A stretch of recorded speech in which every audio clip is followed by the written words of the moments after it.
Bago sa saksi, isang patay sa pagsabog at sunog sa isang cargo ship sa Tondo, Maynila. Saksi, si Nico Wahe.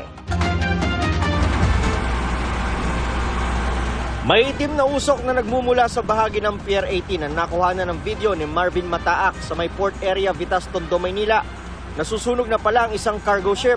Ayon sa Bureau of Fire Protection, alas 11:30 ng umaga nang itawag sa kanila na may sumabog daw na barko. Ito daw po yung mga imbakan ng mga LPG as initial information ng mga nakatalaga doon. Meron po tayo ng pintura, thinner. Isang crew ng barko ang kumpirmadong nasawi, habang dalawa naman ang sugatan. Nagdeklara sila ng fire out bandang alas 11:30 ng umaga. Hanggang ngayon, inaalam pa nila kung ano talaga naging sanhi ng sunog at kung talagang nagkaroon ng pagsabog. Pero kung imbakan daw ito ng LPG at pintura ng barko, doble ingat daw dapat sa pag-handle nito ang mga crew. Kaya marami po mga nandidisgrasya kasi po hindi po nila alam na meron po palang gas.